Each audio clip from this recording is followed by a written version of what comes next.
वनस्पति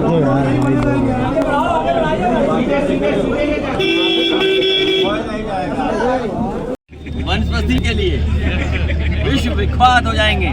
अच्छा, डेली गांजा पकड़ा जाता है। अब भाई वनस्पति समझ नहीं पा रहे हो, तो डेली गांजा पकड़ा जा रहा है, कभी 1 करोड़ का, कभी 17 करोड़ का। सवाल ही नहीं गांजा पकड़ा जा रहा है, सवाल ये गांजा जा कहाँ रहा था। देखिए, सब जानते हैं।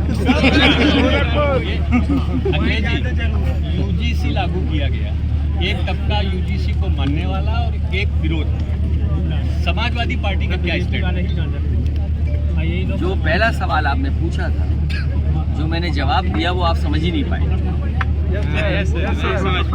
मैंने ये कहा कि नौजवान जो नौकरी रोजगार के लिए और तमाम अवसर के लिए एक न हो जाए, उसको डिवाइड कर दें। ये बहुत बड़ी प्लानिंग के साथ डिवाइड कर दिया कि यूनिवर्सिटी कैंपस पे नौजवान अपनी नौकरी के नाम पर, रोजगार के नाम पर एक न हो जाए। चलिए अब पीछे। इसलिए जानबूझ करके लेके आए और पीडीए से घबरा करके लेके आए। और पीडीए क्या है? पीड़ित, दुखी, अपमानित लोग। आप में से बहुत सारे लोग होंगे पीड़ित, दुखी, अपमानित, अंदर ही अंदर घुट रहे कि कब वोट डालने का मौका मिले। मैं पत्रकार भाइयों को बोल रहा हूँ। सही बात है। और पिछड़े दलित, आदिवासी और मुसलमान भाई, उनके साथ जो भेदभाव हुआ है सरकार में, 1,82,000 मान लीजिए इन्होंने नौकरी दी, हमारे सबका आरक्षण कम से कम 50,000 छीन लिया इन्होंने। 50,000 पिछड़े दलित मुसलमान नौकरी नहीं पा पाए हैं, 50,000 नौजवान। और वही आधार देखा 68,000 में, 69,000 में। वो इसीलिए कर दिया कि पिछड़े दलित और अल्पसंख्यक मुसलमानों को आरक्षण न दिया जाए। केशव प्रसाद मौर्य ने कहा कि 2027 में लग रहा है वो 325 का उनका सपना पूरा होगा। स्टूल दो करके स्टूल में बैठो।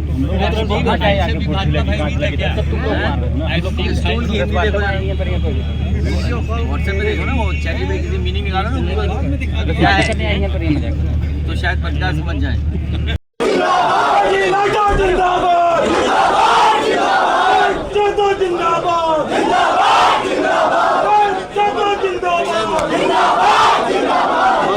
जब से हमारी पौराणिक परंपराएं हम और आप लोग मान रहे हैं, किसी की हिम्मत नहीं रही कि हमारे पूज्य शंकराचार्य पर किसी तरह का कोई आरोप लगा दे या उन्हें किसी धार्मिक कारण से रोक सके। जो हमारी पौराणिक, धार्मिक, सांस्कृतिक त्रिवेणी है, वहां पर हमारे पूजनीय शंकराचार्य का अपमान अगर किसी ने किया है, तो यही जो नकली सनातनी हैं, जिनके पास अपना योगी का सर्टिफिकेट नहीं है। सोचो, जिनके पास अपनी योगी होने का सर्टिफिकेट नहीं है, वो हमारे पूजनीय, सम्मानित और हमारे सनातन धर्म के सबसे ऊंचे स्थान पे बैठने वाले, उनका सर्टिफिकेट मांग रहे थे। जब खुद फंसते नजर आए, तो सोचो, बाबा साहब भीमराव अम्बेडकर जी के संविधान और कानून से बचने का काम कर रहे हैं। आपने विधानसभा में देखा कि कैसी भाषा थी। हम पूजनीय शंकराचार्य का धन्यवाद देते हैं, जो बात हम नहीं कह सकते थे, उन्होंने कहा कि ऐसी भाषा तो ऐसे लोग इस्तेमाल करते हैं। सोचो, हमारा लोकतंत्र का मंदिर में क्या भाषा इस्तेमाल हो रही थी। और हम उनको, जो वनस्पति का आना जाना यूपी में बढ़ा है, उसी का कारण है कि वो नींद से भी उठ जाते हैं लेकिन होश में कभी नहीं रहते।